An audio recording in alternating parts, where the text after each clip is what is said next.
warahmatullahi wabarakatuh. Allahumma sholli ala Sayyidina Muhammad wa ala ali Sayyidina Muhammad.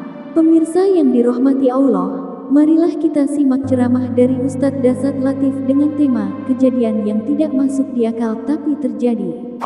Sebelumnya marilah kita perbanyak sholawat minimal 1000 kali sehari, agar hidup kita penuh barokah dan mendapatkan syafaat kelak. Jangan lupa berikan dukungan kepada channel kami dengan memberikan super thanks seikhlasnya. Marilah kita doakan semoga Ustadz Dasat Latif sekeluarga dan para penonton YouTube ini diberikan kesehatan dan diberikan kebahagiaan dunia dan akhirat. Amin ya robbal alamin. Apa ada kejadian tidak masuk akal tapi terjadi? Contoh, logika berpikir gampang sekali nih. Diundanglah saya ke ceramah ke Jakarta. Pagi hari pesawat pertama jam 6 waktu Makassar. Tiba Jakarta jam 7 pagi. Ceramah jam 10.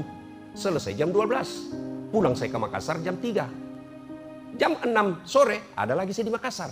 Sampai di rumah saya gantung bajuku. Tanpa sepengetahuan saya ada semut ikut di kantong. Begitu sampai di rumah keluar ini semut. Dia kumpul samanya temannya semut. Dia pidato di depan bangsa semut. Saudara-saudara sekalian bangsa semut, baru saja saya pulang dari Jakarta. Dia bilang semut yang lain, jam berapa kau pergi? Dia bilang tadi pagi. Hah, enggak masuk di akal. Bagaimana caranya? Kau baru keluar saja kau diinjak mobil trek. Dia bilang betul itu yang kau bilang. Ini bukan saya yang jalan. Saya ikut di kantongnya Ustadz Dasat. Saya tidak pernah keluar. Tapi betul, saya dari Jakarta. Masuk akal enggak? Kalau ini semut yang jalan, tidak mungkin. Tapi siapa yang jalan? Dasat Latif, semut numpang di kantong. Tidak masuk akal, tapi terjadi. Mau lagi contoh, tidak masuk akal tapi terjadi. Hah? Ada profesor dianulir profesornya. Dibatalkan sama menteri waktu itu. Malah jadi kepala BP POM. Itu kan tidak masuk akal, tapi terjadi. Iya toh? Ini pesan pertama banyak hal yang tidak masuk akal tapi terjadi. Mau lagi saya kasih contoh? Mau lagi? Hah? Kapling laut. Itu kan tidak masuk di akal laut di kapling. Tapi ada, kita lihat ada. Iya toh? Itu semua tidak masuk akal tapi terjadi. Mau lagi saya kasih contoh. Profesor di bidang hukum diangkat menjadi penegak hukum, justru ditangkap gara-gara melanggar hukum. Itu kan tidak masuk di akal, tapi terjadi. Tidak usah aku persoalkan ini soal masuk akal tidak masuk akal. Banyak kejadian tidak masuk di akal tapi terjadi. Dan saya yakin menurut saintis nanti kejadian Isra Mi'raj bisa dibuktikan secara teknologi. Coba barangkali waktu itu kita sudah tidak ada. Bapak Ibu yang masuk hidup lahir tahun 60-an. Itu dulu kalau orang mau menelpon, 2 dipanggil Pak, dikasih begini. Ya Prof ya, baru diputar. Halo, Jakarta, ujung pandang. Halo, itu dulu. Tidak pernah dibayangkan sepupu kita yang ada di Madura bisa transaksi garam dengan sepupunya yang ada di Amerika melalui video call. Hai, ini garamnya. Tidak pernah dibayangkan orang bisa bicara tanpa kabel. Isra Mi'raj ujian keimanan buat kita. Bagi kita orang beriman, tidak ada yang tidak masuk akal. Itu poin pertama. Kedua, kenapa Nabi diisrakan? Dalam Islam ada 2 tahun yang aneh-aneh namanya. Pertama, tahun kelahirannya Nabi. Disebut tahun apa Ibu? Tahun gajah. Yang kedua, tahun Isra Mi'rajnya Nabi. Disebut tahun duka cita. Kenapa disebut tahun duka cita? Karena ada 2 orang dicintai dan mencintai Nabi meninggal pada tahun yang sama. Siapa? Siti Khadijah istri beliau dan Abu Thalib paman beliau. Pelajaran kedua Isra Mi'raj ini. Lalu Nabi berduka karena istrinya meninggal dunia. Istri soleha itu 2 aja karakternya. 1, menyenangkan hati ketika dipandang suaminya. 2, membuat suaminya betah di rumah. Nah, silakan Ibu koreksi. Kalau ada suami tidak betah di rumah, mesti ibu koreksi diri. Ya, saya tanya teman saya, kenapa kau terlalu sering ngopi dia? Masih pagi-pagi kau sudah ngopi di warkop. Memang kau tidak dibikinkan kopi? Dia bilang dibikin Ustaz, cuma kalau minum kopi di rumah, kopi diminum, ngomelan dirasa. Ya, lain waktu kita bahas ini, lain waktu. Ya, ini khusus kita Isra Mi'raj. Lalu, mulailah pada saat Nabi berduka itu, Allah perintahkan kepada malaikat Jibril. Jibril, kau jemput kekasihku Muhammad, saya mau hibur dia. Kemana? Ke Ancol. Banyak ubur-ubur. Kemana? Ke Bali. Banyak makhluk halus. Kemana? Langsung ketemu dengan Allah. Agar gampang dipaham. Diundang ke istana, pasti senang. Tapi yang jauh lebih menyenangkan, ketemu pemilik istana, presiden. Ini diundang oleh Allah, suatu kemuliaan. Berdialog dengan Allah, pasti jauh lebih mulia. Ibu, bayangkan kalau tiba-tiba dapat WhatsApp dari Bapak Prabowo, dengan hormat mengundang ibu makan malam. Saya yakin itu WhatsApp diumumkan satu kantor. Prabowo. Saya ajak dulu waktu Wapres pertama Pak JK, Wapres pertama, ada kan waktu itu belum ada namanya WhatsApp. Kartu lebaran. Istana Wakil Presiden Republik Indonesia mengucapkan selamat Hari Raya Idul Fitri, mohon maaf lahir dan batin. Taqabbalallahu minna wa minkum, taqabbal ya karim. Tertanda Muhammad Yusuf Kalla. Itu kartu lebaran saya, Prof. Saya bawa pulang kampung. Saya kasih lihat semua sekampungku, Wapres. Padahal Wapres sudah pensiun. Kita sudah bangga bagaimana kalau Allah yang mengundang. Lalu turunlah malaikat Jibril mengambil kendaraan namanya burak. Dan jangan terhasut oleh gambar burak yang pernah kita lihat dulu di kampung-kampung. Perempuan, kuda badannya, kepalanya perempuan cantik, nengok ke kanan. Itu orang Yahudi yang gambar, Bu.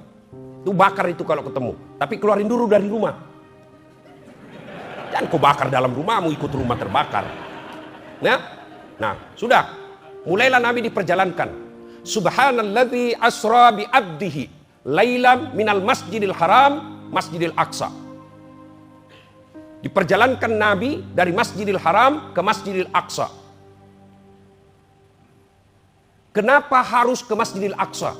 Tujuannya kan ke langit. Kan bisa dari Mekah langsung ke langit. Ngapain ke Masjidil Aqsa lagi? Boros. Sama kita di pegawai-pegawai negeri. Ada SPJ tidak ada perjalanan. Ada SPJ-nya. Tapi lihat tidak ada perjalanannya. Sopir kasihan setengah mati pergi tanda tangan. Dia tidak dapat apa tapi dapat dosa. Nanti orang-orang yang suka bikin SPJ palsu, Pak, itu nanti kalau di akhirat disuruh masuk neraka jalan-jalan. Nah, kau jalan-jalan, kau hobi sekali dulu jalan-jalan waktu kau masih aktif di pegawai ya. Kau jalanlah sekarang. Kenapa mesti diperjalankan lagi ke Masjidil Aqsa? Kan bisa dari Masjidil Haram langsung naik ke langit. Orang dari Jawa boleh langsung ke langit. Orang dari Makassar boleh langsung ke langit. Sama kalau dari Makassar mau ke Jakarta. Ngapain lewat Surabaya dulu? Boros anggaran. Allah jawab. Kenapa diperjalankan? Linuriyahu min ayatina. Untuk memperlihatkan sebagian, lihat, sebagian dari tanda-tanda kebesaran kami. Tidak semua, sebagian. Bagi dunia akademik, istilah mungkin cocok, chapter. Bab-bab kehidupan. Banyak kezaliman, banyak dosa, banyak maksiat, banyak sekali maksiat di dunia ini. Tapi tidak semua diambil dalam Isra Mi'raj, diambil sebagai contoh-contoh kehidupan. Sebagian chapter-chapter kehidupan yang Allah perlihatkan. Inilah tema yang betul. Transformasi nilai-nilai Isra Mi'raj untuk membangun BPOM yang profesional, amanah dan mendunia. Judul disertasi S3 ini. Beginilah kalau profesor jadi bos. Nah, transformasi makna sesungguhnya bagaimana ini chapter-chapter kehidupan dilihat di BPOM, BPOM. Kenapa saya selalu bilang BPOM? Ini juga mulutku ini salah-salah ngucap terus. BPOM. Kenapa? Transformasi yang banyak dilihat di sini. Coba lihat dalam dunia politik kita. Tidak ada lagi rasa malu. Kemarin dia bilang A, hari ini dia bilang C, hari itu lagi dia bilang D. Bagi dulu orang-orang terhormat, sekali kata terucap kita tahankan sampai akhir hayat kita. Sekarang demi kekuasaan jilat kiri kanan, kalau pantatnya sekalipun tidak malu kita jilat. Itu kenapa penjilat merusak. Kalau orang diangkat pejabat karena menjilat, kasihan orang yang doktor ke luar negeri, punya kompetensi, punya keahlian, memperbaiki negaranya, tersingkir karena dia tidak punya mental penjilat. Dan orang-orang pintar dan berkarakter, lebih baik dia sengsara hidupnya daripada dia korbankan prinsip hidupnya. Orang penjilat merusak sistem kita. Di BPOM ini tidak usah jadi penjilat. Tidak usah cari muka. Ibu-ibu sudah punya muka. Dan sekarang Prof. Taruna tidak perlu dilihat-jilat karena beliau tahu mana orang yang kompeten, mana yang tidak. Tinggal siapkan. Bagaimana mempersiapkan diri? Isi otak. Sekarang hanya orang masa bodoh yang tidak mau pintar. Beda zaman saya dulu mau belajar. Belum tentu ada kitab meskipun ada uang. Sekarang namanya medsos. Tanya apa aja di situ dia bisa jawab. Ada lagi tuh namanya Meta. Kau tulis dia lengkap semua penjelasannya. Ada lagi namanya Google Translate. Mau kau bahasa apa saja dia bisa terjemahkan. Saudaraku, terutama bapak-bapak juga yang punya kompetensi, yang punya kewenangan mengangkat pejabat, mengangkat anak buah kita mau posisi suatu jabatan, jangan angkat mereka karena modal menjilat. Boleh mereka bersilaturahmi ke istri, boleh mereka datang ke rumah, tapi jangan silaturahmi datangnya itu mempengaruhi posisi jabatan. Dia diberi posisi dalam hati, tapi bukan posisi dalam jabatan. Karena kalau diberikan jabatan tidak sesuai kompetensinya, agama kita mengajarkan tunggu kehancurannya. Yang kedua, apalagi yang dilihat oleh Nabi, ada lagi orang yang dilihat, diberikan daging yang halal, harum, matang, di samping kanan kirinya, daging yang bau, najis, berbau, berulat. Suruh pilih. Kamu, mana dia pilih? Dia pilih daging yang bau, bernanah, berulat. Dia tinggalkan daging yang baik. Nabi bertanya, siapa itu Jibril? Jibril menjawab, itulah pasangan yang diberikan pasangan halal, tapi dia pergi berselingkuh.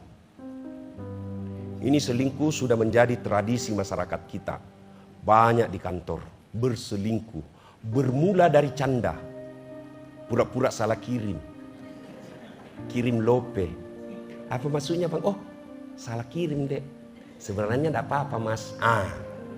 Makanya dedek ini yang cewek. Cewek, kalau kau di WhatsApp atau di telepon bosmu, jangan suaramu mendayu-dayu. Di mana dek? Assalamualaikum. Waalaikumsalam. Bagaimana suaminya orang tidak tergoda kalau begitu? Lagi di mana dek? Di rumah aja pak. Lagi ngapain? Baring-baring sih. Jangan begitu karena orang pasti tergoda. Itu makanya sebagian ulama mengatakan suara perempuan itu adalah aurat. Coba kalau kau tegas. Assalamualaikum dek. Waalaikumsalam. Lagi di mana ini dek? Di rumah pak. Emang lagi ngapain? Untuk apa sih pak? Tanya-tanya ini kan bukan jam kantor. Oh 2 kali ndak ditelepon lagi kamu itu. Jangan buka peluang. Apalagi yang kadang-kala membuat perselingkuhan terjadi, curhat di medsos. Tak kusangka kau begitu. Kesepian banget. Di mana di kau? Itu bibit-bibit terjadinya perselingkuhan. Kita mulai dari yang kecil-kecil. Kertas kantor dibawa pulang. Hari ini 1/4 rim. Tidak ketahuan, 4 hari kemudian 1/2 rim. Hari berikutnya 1 rim. Kenapa? Anaknya lagi nulis skripsi.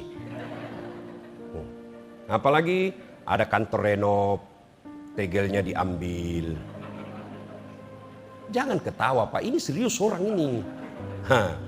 Nggak dipakai Ustadz, bukan hakmu. Coba bayangkan Umar bin Khattab Pak. Umar bin Khattab waktu itu Amiral Mukminin. Beda gelarnya Abu Bakar. Abu Bakar Siddiq gelarannya apa? Khalifah Rasulullah. Umar bin Khattab Amiral Mukminin, pemimpin orang Islam. Presiden kalau sekarang. Dia lagi bekerja. Pakai lampu, pakai minyak, lalu ada apa itu? Sumbu. Nah, lagi tiba-tiba ada tamunya. Assalamualaikum warahmatullahi wabarakatuh ya Amiral Mukminin. Waalaikumsalam warahmatullahi wabarakatuh. Ta'al, masuk. Apa kabar? Baik, alhamdulillah. Tunggu dulu sebelum kita lanjut cerita. Kamu datang ketemu saya sebagai Umar bin Khattab secara pribadi atau presiden? Sebagai pribadi sih, silaturahmi. Dia bilang, kalau begitu tunggu saya matikan. Gelap. Amiral Mukminin, kenapa kau matikan? Dia bilang, itu tadi saya lagi tugas menghitung uang negara yang masuk dan keluar. Ini lampu minyaknya dari negara, ya wajar saya pakai. Sekarang kita urusan pribadi, tidak boleh pakai ini barang negara. Coba kalau negara kita begini semua pejabatnya Pak. Tidak ada orang berjemur dan bagi-bagi sembako di pinggir jalan. Cuma sekarang Pak, mobil dinas dipakai pergi dugem. Pakai undang bawa acara kawinan. Takut ketahuan, dia ganti lagi platnya Pak. Coba kalau semua orang-orang begini menerapkan ini loh syariat Islam. Kok kita orang Islam takut? Karena kita tidak tahu. Syariat Islam itu seperti itu. Tidak boleh kau pakai itu barang negara kalau urusan pribadi. Ini bukan cuma dia, anak dan turunannya, mantunya pun pakai fasilitas negara. Ini disebut nilai-nilai Isra Mi'raj, transformasinya bawa ke sini. Jangan ambil barang negara. Ini adik-adik sekalian yang masih bersih-bersih otaknya dan moralnya, pelihara ini. Yang lalu sudahlah, kalau kita lihat senior-senior kita banyak menyalahgunakan uang negara, ya mudah-mudahan diberikan taubat oleh Allah. Tapi jangan dicontoh. Luar biasa saya lihat pidatonya Bapak Prabowo baru-baru ini ke depan tentara dan polisi. Saudara-saudara sekalian, dari ujung kepala sampai ujung kaki, Anda memakai seragam, itu adalah uang dari rakyat. Maka kalian harus punya tanggung jawab melindungi rakyat Indonesia. Wah, ini saya bilang jago memang ini Bapak Presiden kita kali ini. Mudah-mudahan bisa diikuti anak buah. Bermulalah dari diri kita sendiri. Jangan biasakan gunakan itu komputer kau pakai main game. Kalau kau tidak punya kerja, jangan gunakan itu komputermu untuk main game. Karena itu urusan pribadi. Apalagi kau pakai menjadi judi online. Game online. Maaf ya, maaf. Mohon maaf. Ada prinsip orang dulu-dulu. Kalau bisa dipersulit, kenapa dipermudah? Terbalik. Birokrasi modern itu, kalau bisa dipermudah, kenapa dipersulit? Kenapa ada orang mempersulit isinya orang? Karena dia pikir kerjaan itu uang. Coba kalau kalian kerjaan itu ibadah. Coba kalau kalian membantu orang itu ibadah. 30 tahun kau mengabdi POM ini, 30 tahun kau dapat gaji, 30 tahun kau dapat penghargaan, dan dapat kau pensiun, di akhirat juga 30 tahun itu jadi amal. Cuma karena kita bekerja ngejar gaji, di akhirat nanti tidak dapat apa-apa. Ya Allah, mana pahalaku? Memberi izin 30 tahun. Kata Allah, kau dulu kan mau dapat honor. Kau sudah dapat dari orang yang kau kasih izin toh. Sekarang tidak ada lagi kau pahala kau dapat. Itulah makna dari setiap kita sholat ada ikrar. Inna sholati wa nusuki wa mahyaya wa mamati lillahi rabbil alamin. Nah ibu bapak tuan-tuan yang saya hormati. Bagi mereka yang bekerja, mengeluarkan izin dengan mempermudah orang. Tentu dengan tetap melihat syarat-syarat ketentuan telah terpenuhi. Dia tidak persulit, bahkan dia bantu orang. Saya yakin hidupnya akan dimudahkan oleh Allah. Kalau dia persulit, kalau bukan pribadinya dia yang dapat, tapi hakul yakin, pasti Allah balas keburukanmu. Mungkin anakmu akan dapat.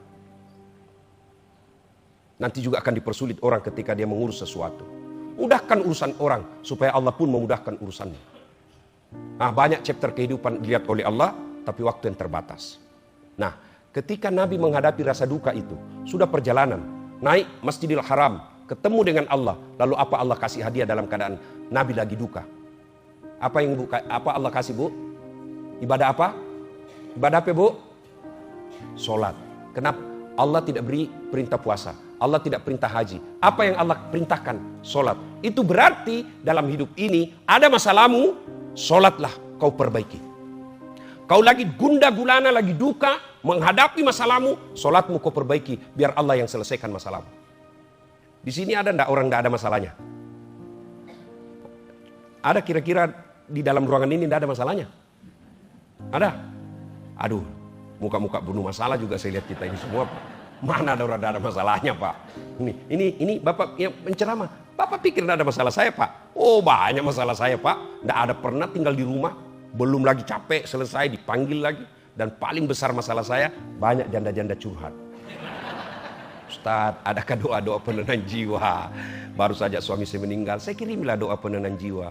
Lama-lama dia bilang, Ustadz, jiwa saya sudah tenang, Ustadz. Maukah Ustadz menjadi imam dalam hidupku? Saya bilang, oh mohon maaf ibu, saya bukan imam, saya penceramah. Mana ada orang? Coba lihat deh, ya, waktu kita sekolah, apa masalah kita? Mau sarjana. Sudah sarjana, selesai masalahnya? Mau kerja. Sudah kerja, misalnya di kantor wali kota, selesai masalahnya? Mau kepala bagian. Sudah kepala bagian? Selesai? Tidak. Mau jadi kepala dinas. Sudah kepala dinas selesai? Tidak. Mau jadi sekda. Sudah jadi sekda selesai masalahnya? Mau jadi wali kota.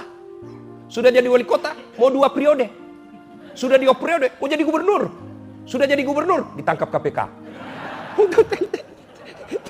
Tidak ada orang, tidak ada masalahnya. Ini kalau ini saya lihat semua muka-muka saja masalah juga ini, Pak. Masalah paling berat saya lihat di sini, Bapak mau kawin lagi tapi takut sama istrinya. Mana orang tidak ada masalahnya, Pak? Semua kita punya masalah. Alhamdulillah Allah tidak bilang, tidak mengatakan dasat kalau ada masalahmu kamu profesor dulu. Dasat ada masalahmu kau jadi menteri dulu. Kau jadi anggota DPR dulu. Kau jadi orang kaya dulu. Tidak. Allah cuma minta ista'inu bisobri wassalah. Sabar, perbaiki solatmu, saya yang selesaikan masalahmu. Itu janji Allah, bukan janji caleg. Bah, kalau caleg yang janji kita, Anda boleh dijanji sorga, sorga pun dia janji kita. Bahkan fotonya dia balik, kepalanya dibawa, baru dia tulis siap jungkir balik untuk rakyat. Tapi kalau Allah yang janji, pasti Allah kasih. Adik-adik sekalian, yang lagi gundah gulana, cari jodoh. Ada yang gagah, akhlaknya kesurupan. Ada lagi akhlaknya baik, mukanya hancur. Ya kan? Maka standarnya, lihat sholatnya. Lihat sholatnya. Bapak-bapak yang bisa menentukan kewenangan, mau angkat seseorang, lihat sholatnya. Kalau tidak sholat, jangan percaya. Tuhannya aja dia tipu. Apalagi manusia. Lihat saja sholat. Lalu ada yang bilang sama saya, Ustadz, saya sudah sholat Ustadz. Tapi kok banyak masalah saya? Ya betul kok sholat, tapi tidak ikhlas. Hayya 'alas shalah, asar lagi. Kayaknya baru selesai kita duhur. Kok tidak ikhlas? Saya sholat Ustadz. Betul kok sholat, tapi main-main.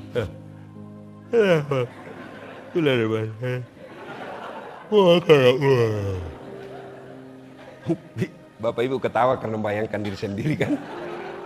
Sholat bukannya ingat Allah, ingat duit. Allahu Akbar. Duit tadi 200 ribu. Beli bensin 100 ribu. Kuota 50 ribu. Mana ini 50 ya? Rakaat kedua masih dicari tuh. Rakaat ketiga belum dapat. Begitu salam, oh di bawah sadel. Berarti selama sholat dia tidak ingat Allah. Cari duit. Bu bapak, saudara-saudara sekalian. Tidak ada mudahnya bagi Allah menyelesaikan masalah bapak. Sesuatu yang tidak masuk akal saja Allah bisa selesaikan kalau Allah berkehendak. Ada enggak di sini yang bisa tidur 2 hari 2 malam enggak pernah bangun? Beda kalau koma ya, tidur. Ada enggak? Tidur 2 hari 2 malam enggak bangun-bangun. Enggak mungkin. Menurut ilmu tidak mungkin. Tapi kalau Allah yang mau 309 tahun tidur, Ashabul Kahfi. Ada enggak di sini bisa hidup dalam perut ikan? Ada? Kalau saya ikan masuk perut saya. Tapi kalau Allah mau, Yunus alaihissalam 40 hari dalam perut ikan keluar selamat. Ada enggak perempuan bisa hamil tidak pernah disentuh laki-laki? Menurut ilmu kedokteran enggak mungkin. Tapi kalau Allah yang mau, Siti Maryam, wanita suci mengalahirkan Isa alaihissalam. Cuma sekarang banyak perempuan mau sayangin Siti Maryam. Hamil dari suaminya, beleng-beleng. Ayo. Kalau Allah berkehendak, gampang bagi Allah. Kalian mau jadi kepala badan, gampang bagi Allah. Allah cuma minta kamu sholat. Saya sudah sholat Ustadz, yang saya minta Allah tidak kasih. Allah tahu tidak mampu kau pikul itu apa yang kamu minta. Contoh, saya minta hari ini, ya Allah berikan saya private jet, pesawat pribadi. Tiba-tiba besok Allah kabulkan. Tentu saya bingung. Mau parkir di mana? Biaya apturnya, pramugarinya, pilotnya. Tentu, anak kau saat penghasilanmu paling 5-10 juta satu bulan. Karena kalau saya kasih kamu, saya bebani hidupmu namanya. Saya tidak mau membebani di luar kemampuanmu. Perbaiki aja salat, tidak usah cari muka, tidak usah korupsi. Allah kasih kamu yang terbaik. Ada orang Ustaz tidak pernah sholat tapi baik hidupnya. Itu istiraj namanya. Yang kamu lihat dari mana? Ini Ustaz, bagus rumahnya. Itu yang kamu lihat. Yang kau tidak lihat, anaknya kurang ajar. Perempuan pulang larut malam jam 2 dini hari lompat pagar. Saudaraku, makna terpenting dari Isra Mi'raj, ujian keimanan. Yang kedua, semua punya masalah, selesaikan dengan perbaiki sholat. Tak banyak cerita, tidak ada guna pulang pengajian ini kalau masih ada di antara kita pulang masih tidak menunaikan sholat dengan baik. Ada yang bilang, kenapa kau belum sholat? Ustaz, saya masih tukang gosip. Kalau sudah gosip tidak sholat, menang berdiri dosa. 2-0. Kenapa kau belum sholat? Saya masih judi online. Kau sudah judi online. Kau tidak sholat, judi online lagi. 2-0. Kalau kau judi online, sholat satu sama. Mana bagus satu sama 2-0? Tentu bagus 0-2. Tidak judi, sholat lagi. Ya, wala talbisul haqqa bil batil. Allah tidak campurkan antara hak dan batil. Sholatmu sholat, sholatmu sholat, dosamu dosa. Tapi kalau kau sudah tidak sholat, semua amal-amalmu tidak ada gunanya. Yang pertama kali nanti ditanya ketika Bapak masuk di kubur adalah sholat. Ketika sholat baik, amalmu yang lain baru diperiksa. Ketika sholatnya tidak beres, kata Allah, hapus semua kebaikannya. Tidak ada gunanya. Ibu Bapak, kalau Bapak ditugaskan ke satu daerah tidak senang, ada pilihan tidak? Bapak ditugaskan di wilayah yang Bapak tidak senang, ada pilihan? Ada pilihan Pak? Ada. Apa? Pensiun dini. Selesai. Ibu-ibu punya suami yang tidak bagus, ada pilihan? Ada. Pulangkan saja aku pada ibuku atau ayahku. Cerai, selesai. Bapak-bapak punya istri cerewet, malas masak, kuat makan, ada pilihan? Ada. Bapak malah 2 pilihannya, tambah atau ganti. Iya toh? Iya. Bapak pergi merantau ke Sulawesi, di Sulawesi tidak ada nyamannya, ada pilihan? Ada. Balik lagi ke Jawa, mangan orang mangan yang penting ngumpul. Selesai. Menderita di dunia masih ada pilihannya. Tapi kalau Bapak Ibu masuk kubur, ada pilihan? Ada pilihan? Enggak enak di kubur. Wih, ada malaikat, keluar dulu. Oh, Bapak keluar lagi. Viral satu dunia, Pak.